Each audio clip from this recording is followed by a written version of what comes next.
We're back. Whew.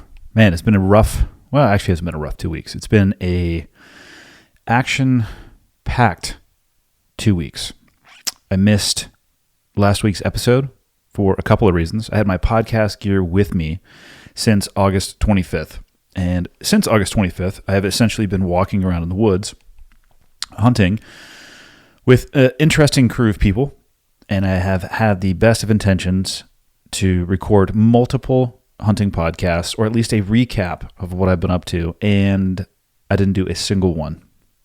Mostly because I was using every second of the day, from before the sun went up until after the sun went down, on my feet, trying to be successful out in the wild.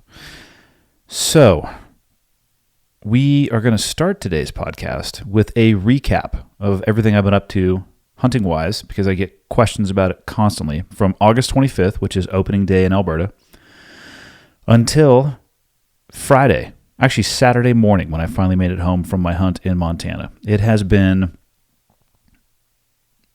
a challenging few weeks. It's been hard for sure. Now, speaking of hard, this episode of the podcast is brought to you by, you guessed it, Blue Chew. BlueChew.com, BlueChew.com. Now, you might ask yourself, what is Blue Chew?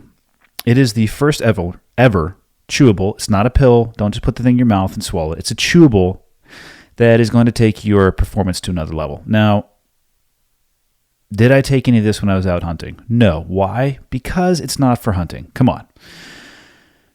This is for the guys out there, right? If you want to improve your performance perhaps in the bedroom and not in the hunting environment, this might be for you. Same active ingredients as Viagra and Cialis. They're chewable, so they work faster than a pill. You can take them anytime, day or night. I don't know why you would take them anytime. I don't know if you should take these at 2 a.m. I don't know what you're up to, but you can if you want, even if it's on a full stomach. It's cheaper than Viagra and Cialis, so it's pretty much no-brainer. And you don't have to go to a doctor's office or spend time waiting in a pharmacy line. I personally would not feel comfortable doing either of those. If you go to BlueChew.com and you go through the process and you use the code word HOT, H-O-T, what you're going to find is that it's incredibly simple. It shows up at your house in an envelope, which could be, I don't know, just about anything. I don't know what you people are ordering. Some of you might be getting a little weird. But this one looks like a normal envelope. And so you don't have to do the doctor's office and you don't have to do the pharmacy line. It just shows up at your house. So if you go to BlueChew.com, which again is BlueChew.com, what's going to happen when you use that promo code HOT is that you're going to get your first shipment for free. You're just going to pay about $5 in shipping. I've noticed that deviates a little bit, 50 cents less, $1 more, but you're going to get the first one for free. So if this is something that you're interested in checking out, BlueChew.com, promo code HOT. This episode of the podcast is also brought to you by Onnit. Now, over the last few weeks, which I described as being very difficult, very physically taxing, and honestly, mentally and emotionally taxing, for a variety of different reasons that I'll get into here once we start, I had an entire bag. Actually, it wasn't a bag. It was a small Yeti cooler that I had all of the supplements that I take with me when I'm going out into that environment. Because, for one, the food choices are going to be restricted. My eating windows are definitely going to be restricted because the priority is staying out in the field as opposed to going back and getting the optimal nutrition every single day. And I have to carry what I'm going to eat.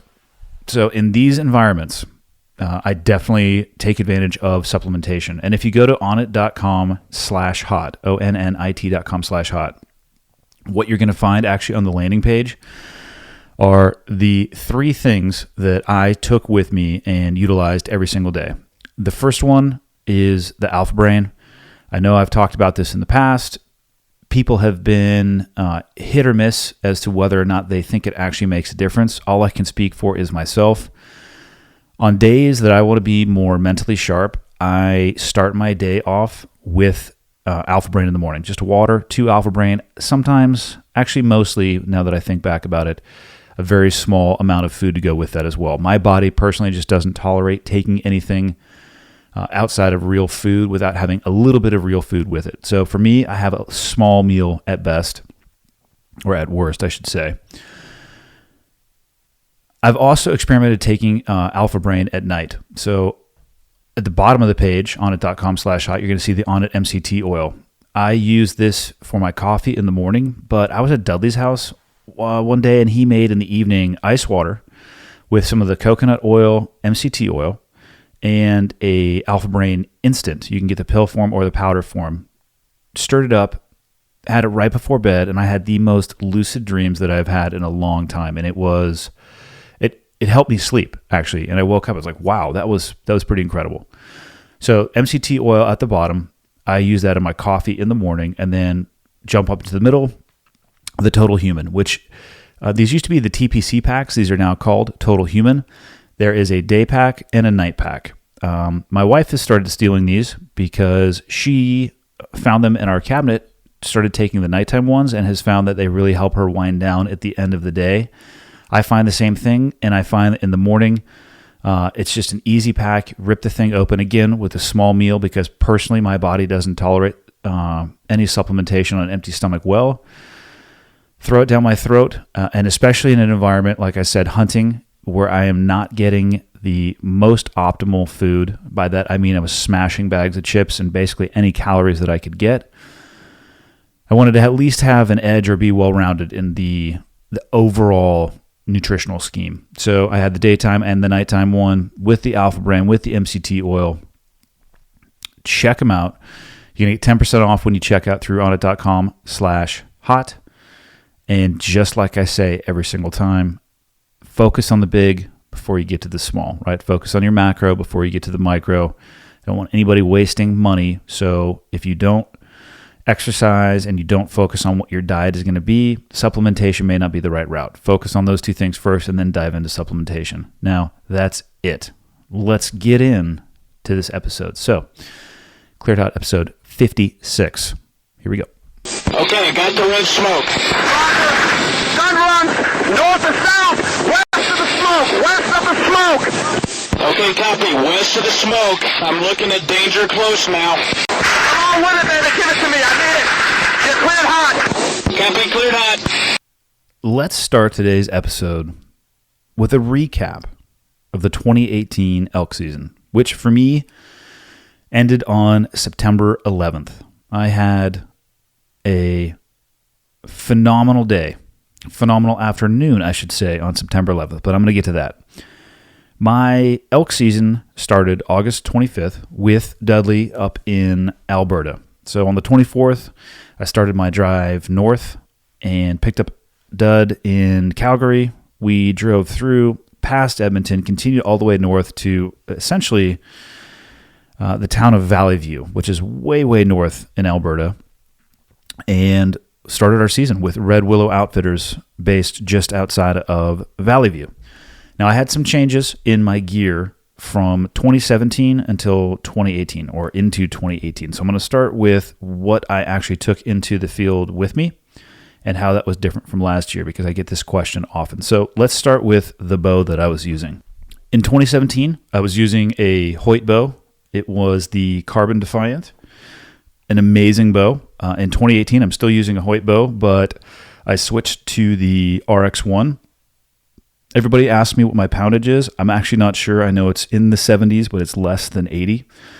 I have on the bow, I'm holding it here in my hand. I love this thing. I shoot a buckskin riser with subalpine limbs. I have a knock-on grip that is made out of a rack from a bull that Dudley shot on 9/11. Another just amazing collision of things that happened this year on 9/11. The bull he shot this 9/11 was 9/11/2001. So the day in and of itself. What else is on this bow? It's pretty straightforward. I shoot the Elevate Rest, which is a limb-driven rest. When I pull back on my string, the whale tail lifts my arrow up off of the rest. I shoot a Spot Hog Fast Eddy. I want to say it's a single fin. Like there's one vertical fin coming up, but I have two pins. I have a green pin and an orange or yellow pin, and they're in a vertical configuration. So when you look at my sight tape, there's actually two arrows. One gives me my upper pin, the other gives me my lower pin. So that's my pin gap. So even though there's only one fin coming straight up from the bottom, from the bubble, I have two different distances, and I actually use that pretty often. I know there's a lot of people who do not like a single pin or a single fin sight. I'm not going to argue for one or the other. This is just what I started out with, and it is comfortable for me. I have had success with it, but I've also had instances where I'm in between my pins, or I'm in a situation where I probably would have been a little bit quicker had I had a multi-pin sight. So it's pros versus cons. I'm comfortable using it. I don't have any plans in the near future to change it, but maybe it's not right for everybody. So I think that's it for the bow. The grips, the rest, the sight. I used Hoyt strings. These strings that I have are white with blue and red. What? Red, white, and blue, of course. That shouldn't surprise anybody. But that's it for my bow. Now let's talk about the arrows. Last year, I was shooting a 5mm FMJ 340 spine arrow with 3 fletchings. And for people who are like, what in the hell are you talking about? Full metal jacket is what the arrow is actually comprised of. The 340 is the stiffness, and the fletchings are the, what do you call these things? I don't even know what they're made out of.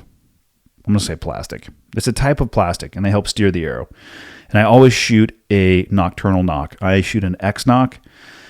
Usually I shoot blue, but the store was out, so I shot red this year. So that is what I shot last year. This year, in addition to switching the bows, I also switched the type of arrow that I shoot. So I went to a Axis 300 spine knock-on version Easton arrow. So 5mm Easton Axis match grade arrow, and I added one fletching to the back. That's probably the biggest difference. And well, it's not the biggest difference. I also added 50 grains of brass to the front end of my arrow. And if you want to understand the difference between that, the front of center debate, I am not the person to talk to or talk about that. So what you need to do is go to the Knock On podcast in iTunes, and you can scroll down. And I think 10 to 15 episodes ago, he had a very specific podcast that talked about just arrow weight, front of center, all of those things. Go there for a resource. Don't come to me for that. What I can say is that shifting this arrow, so I went with a slightly stiffer arrow. I went from a 340 to a 300, and I added the weight to the front and a fletching to the back. These 4 fletch arrows are tack drivers. My arrow flight definitely improved, and I would have guessed by adding drag, by adding an additional fletch to the back of the arrow, that it would have increased volume or noise. And I found it to be the opposite. We were tuning up my bow in Montana where we were hunting, and I was actually standing forward of where Dudley was shooting behind a vehicle, obviously, not standing in front of the target. And as the arrow was coming by, you could barely hear the thing ripping through the air. The 3 fletches are noticeably louder, and I have no idea why that is, but I found increased ability to steer the arrow. With the 4 fletch, the arrow flight straightened out for me. It was less wobbly, and man, it hits hard with that 50 grains of brass up front. So that is the arrow that I went into this season with, and now we can actually talk about this season. Actually, one more thing I should cover, because there were some additional changes. Last year, 2017, obviously I have done the majority of my hunting with Dudley, and last year Dudley was with Under Armour. So I was wearing, at least every time that I was with him, Under Armour clothing. This year, Dudley very recently, within the last 2 months, Dudley signed with Sitka, which is actually the first camo that I purchased from Performance Archery right when I got my bow.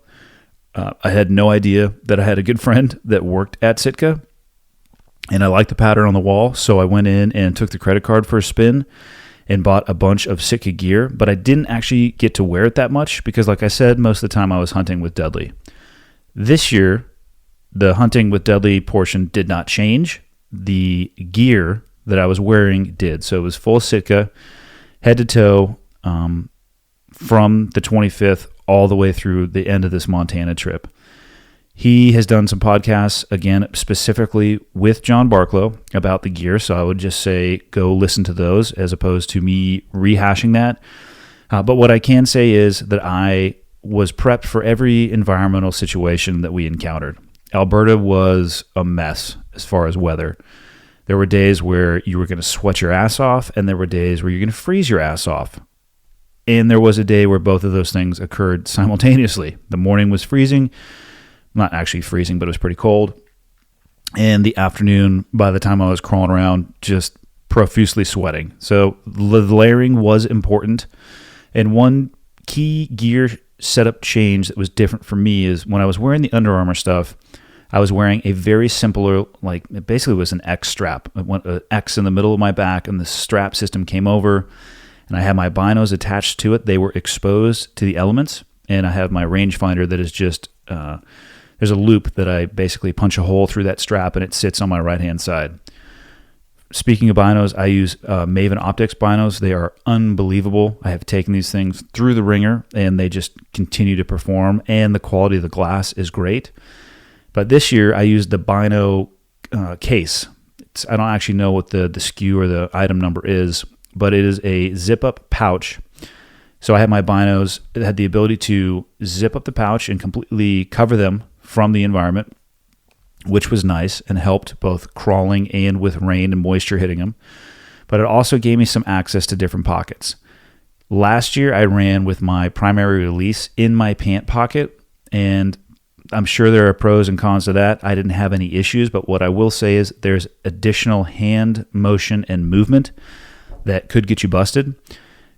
This year, I had my primary release in that bino pouch on an outside pocket. I had my secondary release in the inside pouch of that bino harness, and the wind checker and a call on the left pouch. Now, speaking of the calls, I suck at them. Dudley literally just posted a video today of an attempted elk call.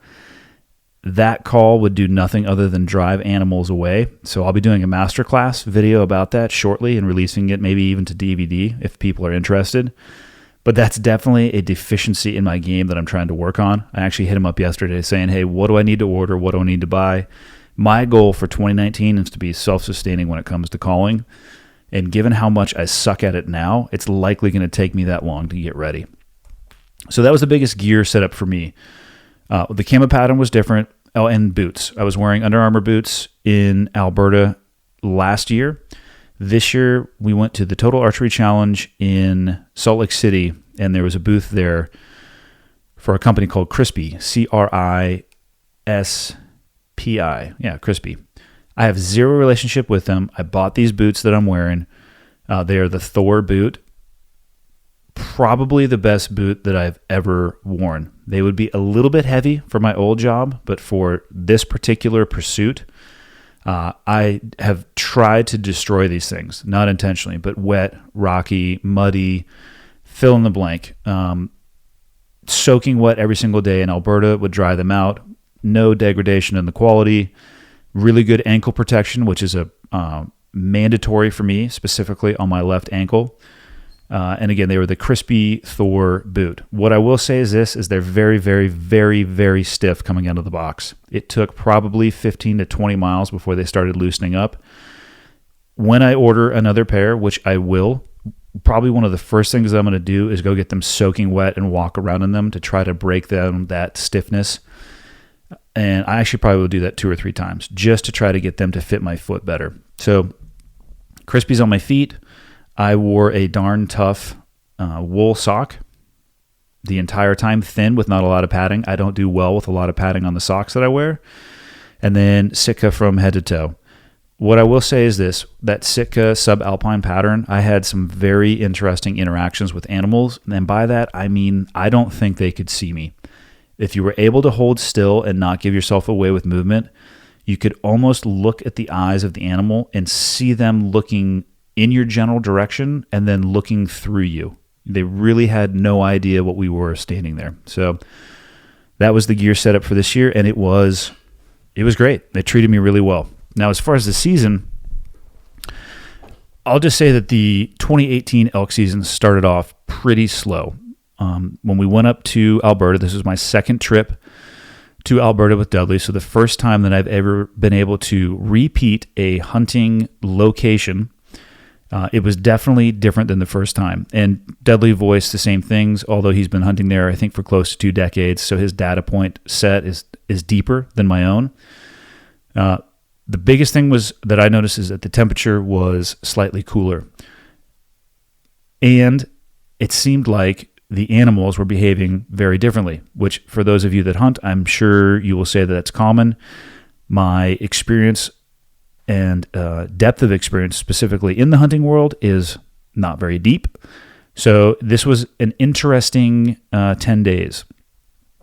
In those 10 days, I encountered one elk that completely surprised me. We were walking around, and more than anything, I think we stumbled into an area where a bull elk was laying down sleeping. I was not prepared to shoot in the moment that we encountered this animal. I did not have an arrow nocked. I didn't have my release onto the D loop of my bow. And what ended up happening is an elk, we were walking a little bit, I don't want to say it's a ridge, even though it was at the very top of a draw, maybe a 50-foot deep or difference in altitude from the top to the bottom, with water in the bottom, and we were just kind of traveling I think we were going from north to south in pursuit of elk. And we stumbled into his bedroom. He came charging up the hill. Like I said, I didn't have an arrow nocked. I didn't have my release ready to go. And in talking to Dudley afterwards, where we were and what we were doing would probably have been the best time to have those things prepared and ready to go. And much like that incident, I would say that my Alberta trip was highlighted by failures, specifically personal failures, than success. In 10 days, I had interactions with a variety of animals. None of them were successful. So I would say I had much more failure than success. Actually, the only thing I had up there, as far as a successful hunt, was failure. I made so many mistakes that infuriated me and frustrated me. And driving home from that trip, I was pissed. I was pissed at not being ready when I should have been ready. I was pissed at missing shots that normally for me would be a slam dunk. It was a rough opening, but that rough opening plus the failures that I had last year set me up for success on September 11th of this year.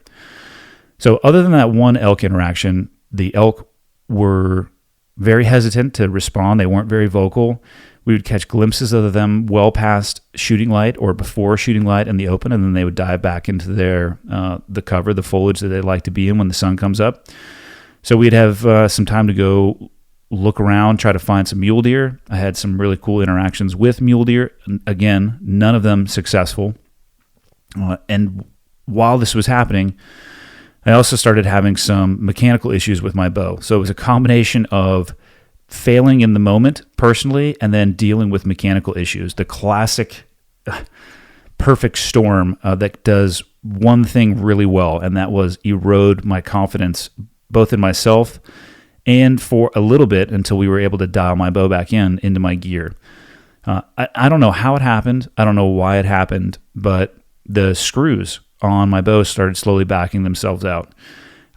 My string stopper, so when you draw the bow back and you release the string on the base of the bow, like if you're holding it out with your left hand, underneath your left hand, there's a stopper that literally stops the string and ejects the arrow forward. Well, that came loose, and I had to retighten that in the field, which obviously can change when and where the string is impacting your bow, which can change where your arrow is going. The screw on my rest also loosened itself up So my rest was moving around a little bit, which was messing with my vertical and my left and rights. The screw on my release for the thumb trigger of the knock to it, which is what I used from the 25th all the way through the 11th, was the knock to it. And I used that over the silverback because I like the ability to click it to my D-loop and leave it in a hunting environment, even though I have hunted with a silverback. The screw on that release knob also came loose. So essentially, every screw that could come loose did come loose. And of course, I didn't notice this all at one time. I would notice one, fix that, notice another, fix that. Infinitely frustrating. And like I said, it definitely started to eat away at my confidence. In addition to that, I took a shot at a whitetail and the peep came out of my bow. So we were able to find somebody up in Northern Alberta that had a press that was suitable for Hoyts that happened to have a peep, was able to put a peep back in, and then attempted to sight in my bow at probably 4:30 in the morning, standing in front of headlights at 20 yards just to try to get roughly back on the board and get everything dialed in. It was a mess. But I learned a good lesson from that too, because I didn't check a single one of those screws when I got up there after the drive. And maybe it was the vibration from my truck. Maybe it was the vibration from the guide's truck. I don't know. But I really wish I would have found those screws being loose before I started having issues with my shots and realizing that my bow wasn't hitting where it normally was. So that was the gear portion. On the animal portion, as I mentioned, the elk were pretty quiet, so I'd say I spent at least half my time chasing mule deer around. This trip was the first trip I've actually been able to try a stalk on a mule deer. And for people who aren't hunting, who are likely very bored out of their mind already by this podcast because they don't know what I'm talking about, a stalk, think of it as hide and seek tag. You kind of drive around, or you go to areas where you know that mule deer may be, and they like to bed or lay down. But what I don't think they realize is how big their antlers are. So their antlers will generally stick up a little bit over the bush that they're hiding in, which gives you the opportunity to try to play hide and seek. So you can try to figure out which direction the terrain and wind are going to favor. You get in there, you get as close as you can, and then the tag aspect obviously would be with the arrow. So I have multiple opportunities at hide and seek, which I'm pretty good at playing hide and seek from my old job. And when it came to the tag portion of hide and seek, I went 0 for 1, 2, 3, 4, 5, 6, 0 for 7 on the tag portion, which you should read as I suck. I was able to stalk to probably 9 yards to a pretty big bedded mule deer, and as I was standing there for over 30 minutes, the conversations that I was having in my head were unbelievable. And like I said, this was my first trip where I actually got an attempt to stalk a mule deer.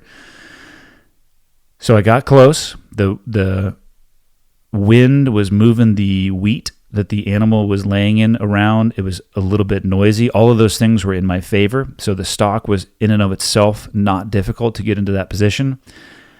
But having never been in that position before, I didn't know if the animal was going to stand up. I didn't really know when the animal was going to stand up or why it would, what the animal could see, what the animal could hear. And in my head, I'm thinking, should I find a rock and throw it past the animal to try to get it to stand up? Should I draw back and try to take another few steps forward and shoot the animal in its bedding?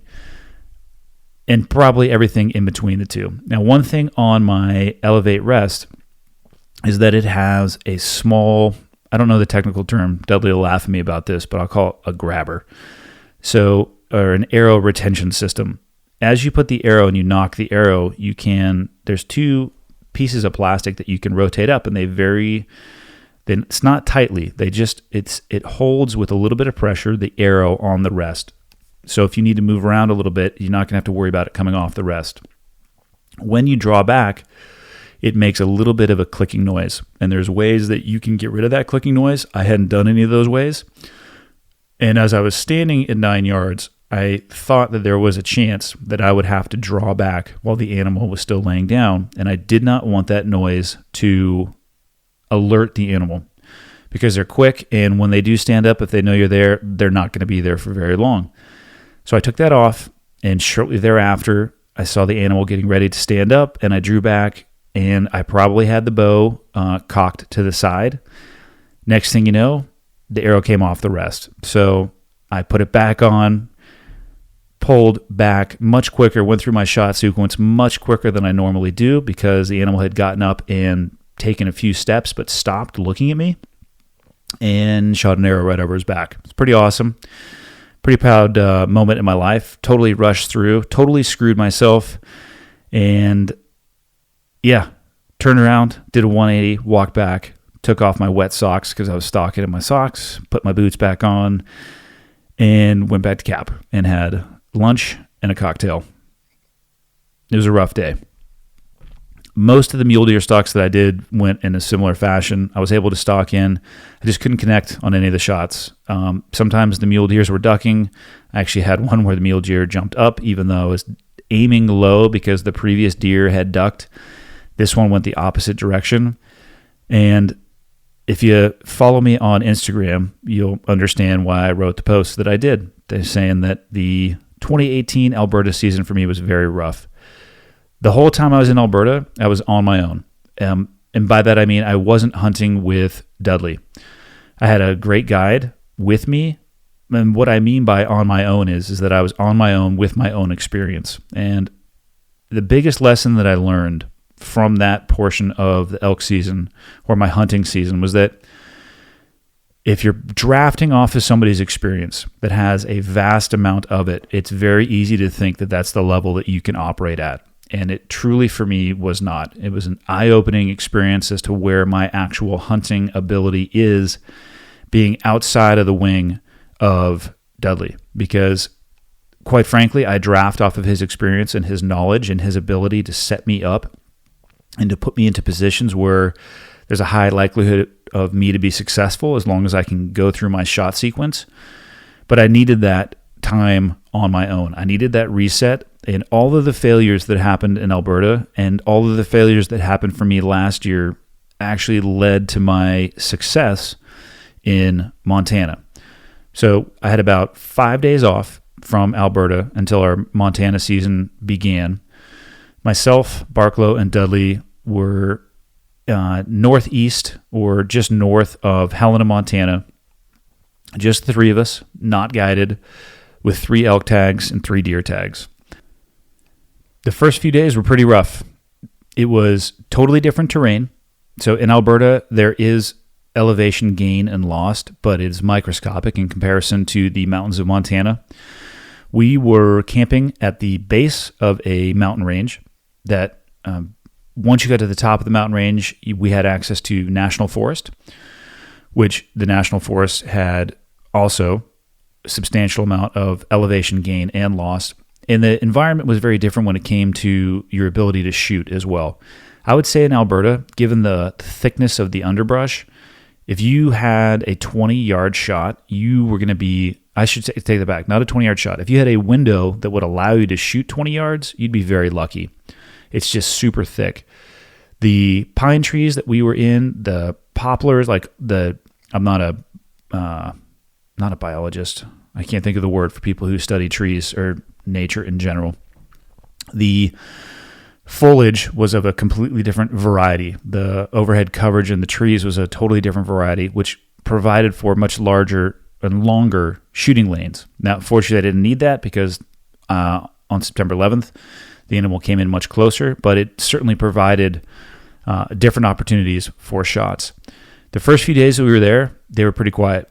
I think I have still not seen elk in the rut that I have heard people talk about, where constantly bugling and they're very vocal and they're very receptive to bugles that you can make or cow calls that you can make as a hunter. We were just early, and both Barklow and John were talking about it quite a bit, what the reason may be, but the conclusion was, for whatever reason, we were still early in the cycle. So it was challenging. The first few days were very, very challenging. We would see animals, we would pursue animals, and do all the things that traditionally they would respond to, and they just weren't responding. So guess what? That's why it's called hunting and not killing. But we were still putting the miles in, at least 9 miles a day. I think the longest day I did was 13 and a half, and that doesn't include the up and down. And I'm just basing this kind of off of what the activity, the health setting in your iPhone, the activity setting, and it was showing, anywhere between 9+ miles to 13+ miles, but 300 to 500 flights of stairs climbed too. So there's a lot of vertical in that, and that was what we did to try to combat the animals being quiet. We put the miles in, we ground it out, and on September 11th in the afternoon, we were actually in national forest that we had access to from the property that we were hunting. And our goal that day had been to get to a peak, because we were talking about then we could say we had hiked to every single peak that we had seen or that we had access to. So we got to that peak, and we actually had just bombed off that peak, and we went into the woods. And I forget exactly why we had stopped. We might have been having a snack break, which, by the way, peanut butter and jelly is great. Peanut butter and honey is even better. So if you're looking for a killer sandwich in the backcountry, try peanut butter and honey. But do not skimp on the peanut butter or the honey. Make that thing as thick as possible. So I think I had just finished one of those. But for whatever reason, maybe we were just getting some water. And Dudley let out a bugle. And immediately an elk responded with a bugle, I would say, from a half mile away.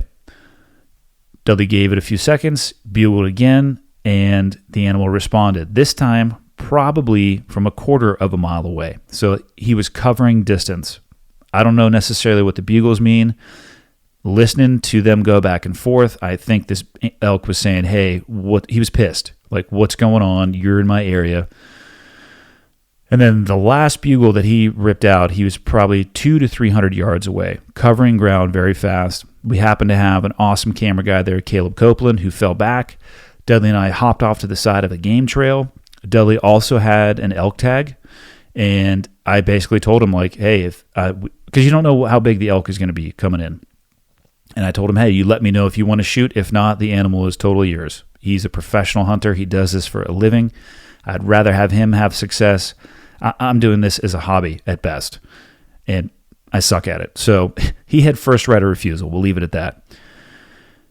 Caleb was able to do some cow calls, which simulates the female cow, or the female elk, sorry.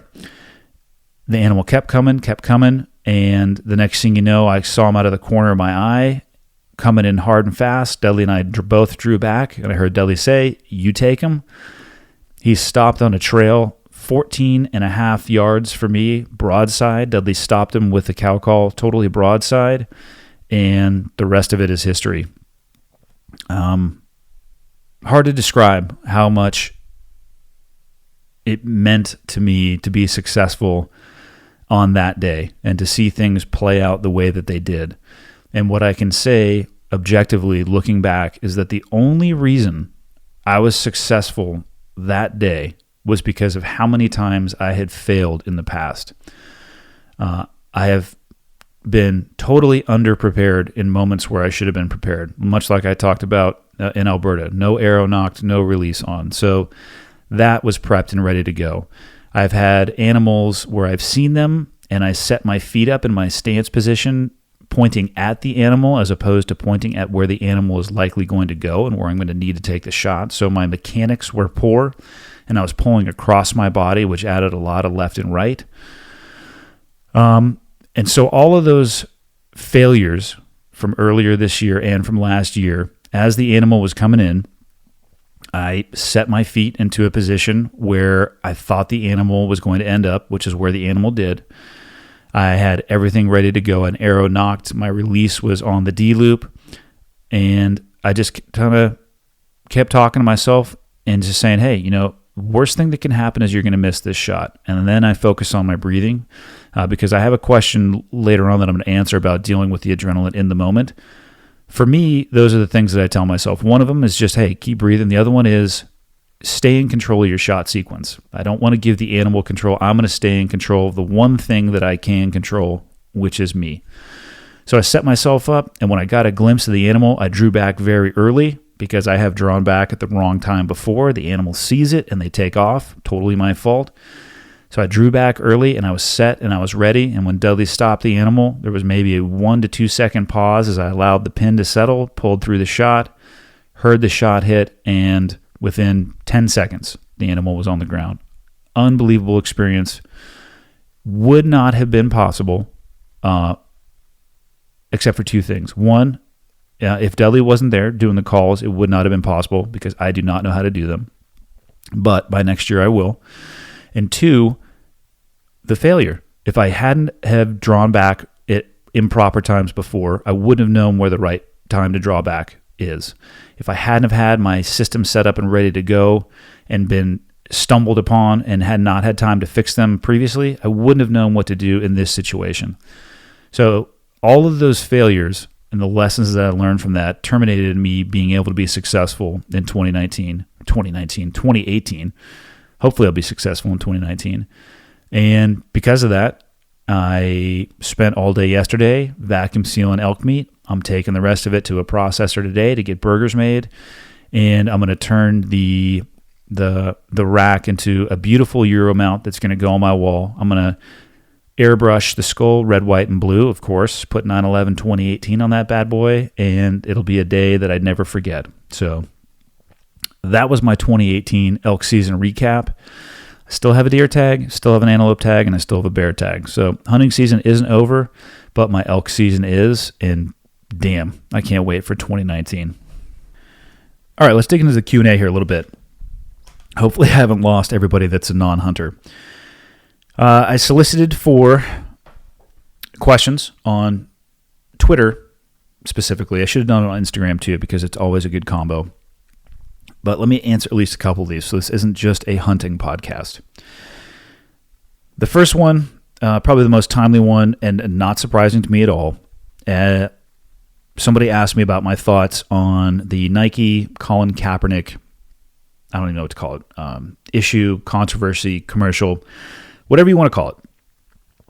And I think it's an important one, and I'm going to go ahead and answer it. Now, the day that specifically what I'm talking about is the ad campaign, where is a Nike ad that is a picture of Colin Kaepernick's face that says, believe in something even if it means sacrificing everything.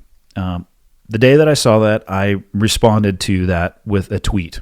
It was a picture of a military aircraft with flag-draped coffins and a soldier standing at the edge of those flag-draped coffins saluting them. And I don't remember exactly what I wrote. I'm not going to take the time to go back on Twitter to read it exactly, but it was along the lines of this. The people in this picture have actually sacrificed everything. And they did it nameless and faceless in a fight that most people have forgotten for you. And that for you specifically was for referencing Colin Kaepernick. The response to that tweet was very, very interesting to me. It was emotionally charged by most people responding. They were very vocal, and they were very pointed in the response. And let's be honest, Twitter is not the best place to have a complex conversation. You have limited characters, and you also have limited attention span. And one thing that I realized pretty quickly is that most people don't actually read what you write. Most people were responding specifically to the picture that I posted without actually reading a single word that I had written, which is fine. People can do whatever they want to do, but for me, that was definitely a learning point. I had thought that people would take the time to read because I generally do, and I don't think that's actually the case. So specifically, though, about this issue, since that's what the question was about, was not about my tweet. I have talked about this in the past when he was kneeling in the NFL, and my position on this hasn't changed. I 100% support Colin Kaepernick's right to protest. I want to live in a country where he has the choice to take a knee or not. That doesn't mean that I like that he's taking a knee. It doesn't mean that it doesn't bother me. It means that I believe he has the right to do so. His rights and what I like and what I find to be offensive are not related. just because I don't like something does not mean somebody should not have the right to do it. So I support his right to protest. The national anthem, it's very short. It's 90 seconds, probably, depending on who's singing it. I do hope that those who are choosing to protest during those, call it 2 minutes, I hope they're actually using their time, effort, platform, money, fill in the blank, outside of those 90 seconds, right? So when it comes to the protest itself, I support the right to protest. Now, when it comes to Nike using him as as the figurehead of an ad campaign, do what you want, right? Nike can do whatever they want to do. At the end of the day, do I think that Nike is getting involved with Colin Kaepernick because they want to support his cause? Maybe. But given my interactions with apparel brands in the past, specifically public companies, their main goal is to make money. So perhaps and hopefully they got involved with him because they wanted to give his protest give a microphone or an enhanced stage to his protest. I personally think they're doing it to make money. But again, Nike can do whatever they want to do. Colin Kaepernick can do whatever he wants to do. The issue that I had with the imagery, well, it was a combination. It was the imagery and the language. Wording matters to me, and so does the picture. Specifically when it came to the wording, what bothered me was sacrifice everything, which is why I posted the picture that I did. The combination of the two, sacrifice everything with the visual of Colin Kaepernick, in my opinion, was a poor choice of a visual image and a written description. That's my personal opinion. And there's nothing wrong with disliking that ad and simultaneously supporting his right to protest. And guess what? I am aware that his protest has nothing to do with the military or soldiers, which I have said in the past and I will all continue to say. Soldiers and the military have no monopoly, zero monopoly on sacrifice or the flag. I know they're closely tied. I know some people are very passionate about them, but they are not owned by soldiers and they're not owned by the military. To me, like I said, what bothered me was the wording of sacrificing everything and using a multimillionaire as the image of someone who has sacrificed everything. It didn't sit well with me. His protest, like I said, I completely support. I don't support that particular ad. I made a comment about that particular ad, and the response was, it was unbelievable. People came out of the woodwork, and again, I don't think they actually read what I wrote. They looked at the picture and assumed that I was trying to say that his protest was about military or disrespect to soldiers, and that's not the case at all. The most common response that I saw was people posting pictures of Pat Tillman as the reference for somebody who has sacrificed everything. Now, there's a reason I didn't post a picture of Pat Tillman, and I had the incredibly good fortune to actually know him. I didn't know him well. I didn't spend enough time with him as I would have liked to, but I would certainly have considered him a friend, and I hope that he would have considered me to be the same way. His unit was attached to supporting our unit when the invasion of Iraq first kicked off. And the first operation that we went on, some people from his unit were wounded, and he stepped up into a supporting role, and I interacted with him pretty much on a daily basis for a couple of months. I think he would have supported, I believe that he would have supported Kaepernick's right to protest. I would say I know, but I don't know. But what I know about him is that, agree or disagree with the topic, I know that Pat would have wanted to live in a world where Kaepernick has that choice. And Pat joined to serve, not to be used as a political topic or talking point.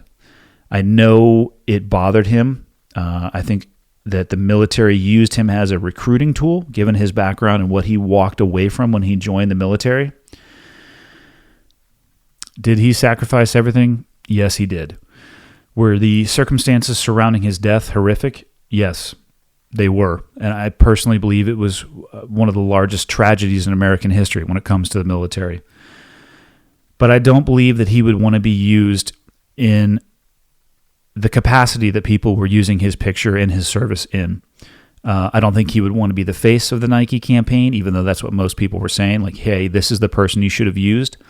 I think he wanted to serve for the purpose of serving, to protect the rights of people that he may agree with or not agree with. And that is the reason that I chose not to use his picture. Not saying that people shouldn't. I'm not saying he didn't sacrifice everything. Like I said, he obviously did. But I think the words and the pictures and the context matters. And that's it. That's what I think about Kaepernick and Nike. I think at the end of the day, it's going to work itself out. And I think most people, and this country has a very short-term memory.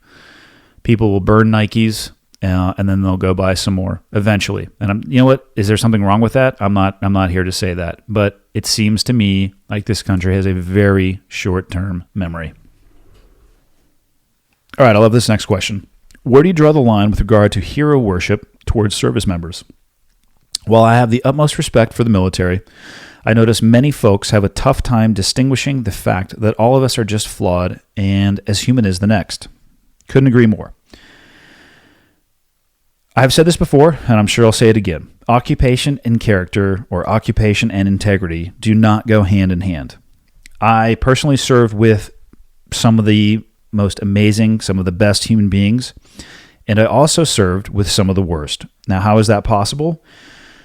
The military is not this utopia of perfection. If anything, it is the best example of the melting pot of American society and culture. So we have great people, and we have people that suck, and they come together and they also wear a uniform at the same time. Now, wearing a uniform does not make you a hero. I personally, why do I say that? Because I'm going to look at my own career objectively. I have never done anything that I would consider to be heroic. What I did do was my job. What I tried to do was my job, and I tried not to let the people down around me. The issue I have with hero worship, to use the term that the individual used to ask this question, is that if you choose to put people or a community on a pedestal, if you give it a long enough time horizon, you're going to get let down. Everybody, we all have good days and we all have bad days. For myself personally, I just try to keep more days in the win column than the loss. And I also make a conscious decision and choice. I don't choose not to worship anybody. And I choose not to worship any community. I take each individual as that, an individual that may or may not be reflective of the community they come from as a whole.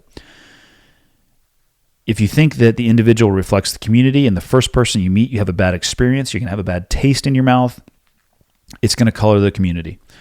What I have found in the SEAL teams, to use something that at least I have a little bit of experience in, there is call it a 95-5. 95% of the people are amazing.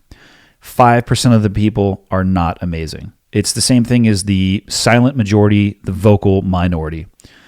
Very often, that vocal minority will paint the entire community. So that 5% that it would be subpar in the SEAL teams, they can easily paint for people, depending on the type of experience they have, the community as a whole, and they are not reflective of that community. So my best advice to people when it comes to the hero worship is just take people as people. Take them as individuals. Their actions may or may not reflect the community as a whole, or in general, both good or bad. Just take them as that and try to gather as many data points as possible before you make an assumption of the community in and of itself. Next question. Is there anything more humbling other than parenting than hunting? Any tips on handling the adrenaline at the shot? Yeah, I tell you what, parenting and hunting, extremely humbling. But on that note, I think that's why I like them so much. I think people, as a general principle in life, should seek things that humble them. Seek things that humble you. I think it's very healthy. If you never fail and you're never humbled, you may quickly develop a perception of yourself that could be unhealthy. So seek things that you suck at. Seek things that put you back on your ass and make you think, question who you are and what your capabilities are. Now onto the hunting side and actually dealing with the adrenaline in the moment of truth. I can't speak for everybody, but I suspect that all hunters experience adrenaline or excitement or whatever term you want to use at the moment of truth. The best advice I can give anybody for controlling themselves in a moment like that is to maintain control of your emotions. Do not let them control you. I am not saying that you should try to be an autonomous robot. This is an important point, and I talk about this when I speak about emotions when it comes to leadership. I am not saying be emotionless, which I don't think is actually possible. What I'm saying is control your emotions and don't let them control you. For me, what I try to do is I try to recognize them as early as possible and try to control it as early as possible. I oftentimes will use breathing. I've noticed that even in myself, but in other people as well, when you get into an environment that might have some adrenaline, that might be exciting, their breathing rate increases. So try to keep it normal. And perhaps try to keep it slightly slower than normal. If you try to keep it slower than normal, you're probably going to match your normal breathing rate, if not be slightly above it, but at least you won't be rapidly above your normal rate. Another thing I'd recommend is deliberate movements. Move slowly and move with a purpose. Making 10 rapid, spastic movements is not going to help. Think through what you need to do and do it one time. Slowly and with a purpose, make a deliberate movement. Slow yourself down. And then so those two things are physical. The last thing what I would say is the mental aspect of it is probably more important than those two physical aspects. What I tell myself, and I adopted this philosophy after my failure in 2017 in Utah, I'll ask myself or tell myself, what's the worst that's going to happen? Miss, right? That's the worst. Actually, the worst thing would be to wound an animal, which is essentially missing where you were aiming. So the worst thing that could happen is that you would miss. Objectively, missing an animal is not that bad, all right? In the grander scheme of things. Stay in control of your shot process. That is what I tell myself. Stay in control of my shot process.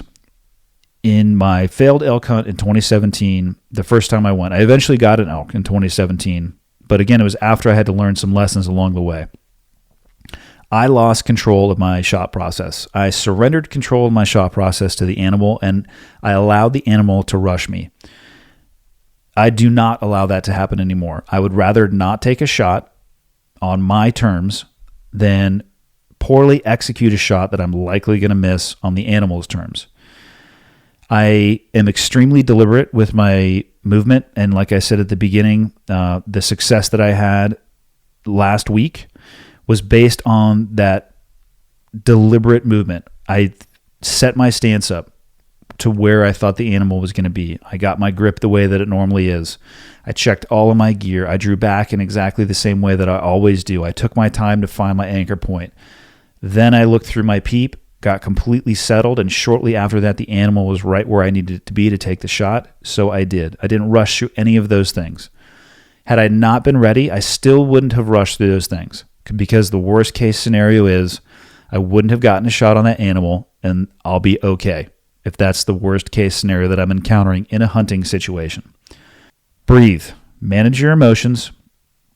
Control the only thing that you can, which is you, and then practice. Practice controlling yourself in environments that might have emotions or adrenaline. How can you do that? I mean, in your conversations, in your arguments, not that you should ever have any, in your decision-making process. In all of those things, emotions are going to be present. Recognize those emotions. Maybe it's excitement, frustration, fear, anger. If you can learn to control those things in an environment that's not a pressure cooker, but you start focusing on the impact that they have, and then roll that into your hunting environment or those adrenaline-filled situations, you'll be much better for it. We all experience them. Just learn how to manage and deal with them. Next question. How do you counter demotivated days? Days when you know you should, but you aren't feeling it.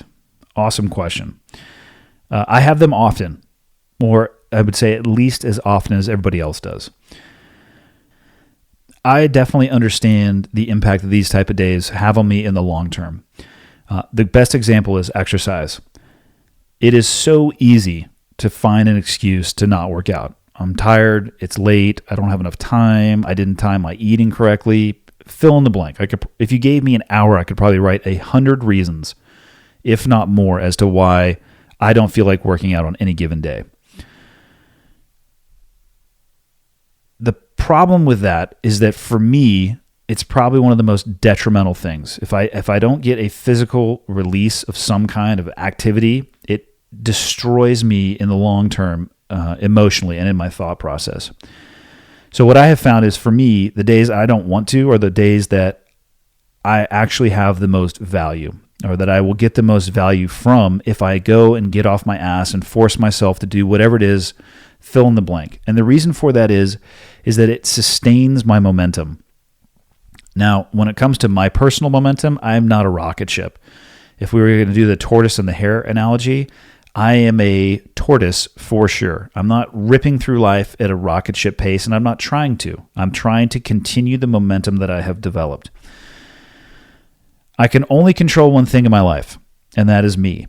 So I take the crap days for what they are. They're crap days. And I also realize that I don't have to set a personal best every single day. The rule I set for myself is just to do something. And don't get me wrong, I'm not saying that I'm perfect in this. There are days where I do nothing. But the rule that I try to live by is do something. Don't just throw the day away. That is where you start building the momentum in the opposite direction. And what I have experienced in my own life is that once that momentum swings in the opposite direction, it is so much harder than, or I should say, it is so much harder than staying on the path. If I get off the path, it seems like it's 5, 10, 15, 20 times harder to get on it, as opposed to just doing something every single day. But I have those days, and I get off the path, and I'll have demotivated days. And what I tell myself, and I was talking with my son about this yesterday, is when things suck, nothing lasts forever. That is literally what I will repeat to myself. Get through today, or get through the hour, or get through the minute, or get through the evolution that you're involved in, right? Tomorrow may be different. And if tomorrow's not different, the day after tomorrow likely will be. So get through today, and if tomorrow's not different, get through that, and just keep going, because nothing can last forever. I would rather be the author of my life, not the victim of it. And the only way that I can do that is by controlling, like I have said, the one thing in my life that I can control, which is me. So on those demotivated days, I don't physically look in the mirror, but metaphorically, I will think about myself, look in the mirror, where I am and where I want to be. And even if I don't want to do it, the days that I don't want to do it the most, I will force myself at least to do something, because to me, the most important thing is momentum. Keep the momentum going.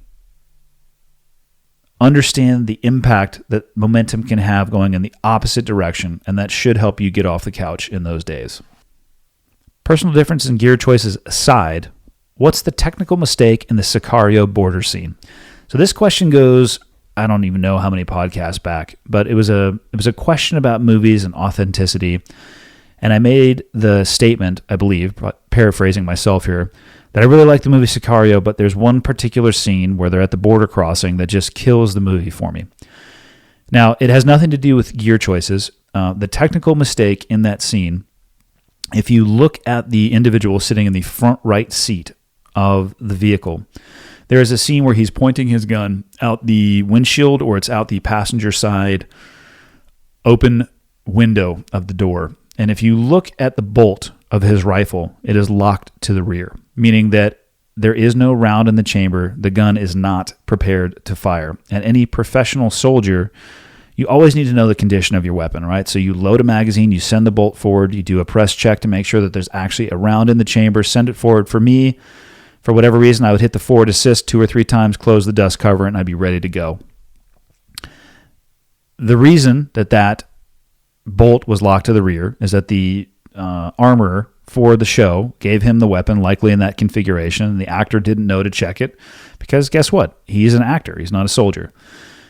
Once you see it, you're not going to be able to unsee it, and once you recognize what that is, it's going to ruin, well, for me, it ruined me on the rest of the movie. Up until that point, it was going awesome, and then I saw that, I was like, God damn it. So that's the technical mistake in the Sicario border scene. Last question. Would you share a time when your sarcasm has gotten you in trouble either in the military or at home? Well, first off, I don't know what you're talking about because I'm not sarcastic, and I've never been in trouble in the military or at home. And that's it for this week. Thank you, everybody, again, for tuning in. Thank you to BlueChew.com for supporting this podcast. If you are looking for some performance enhancement in the bedroom, Blue Chew gives you that extra confidence you might need. It's chewable, right? Works faster than a pill. Ups to twice as fast. I just said ups. Wow, that's awesome. Up to twice as fast.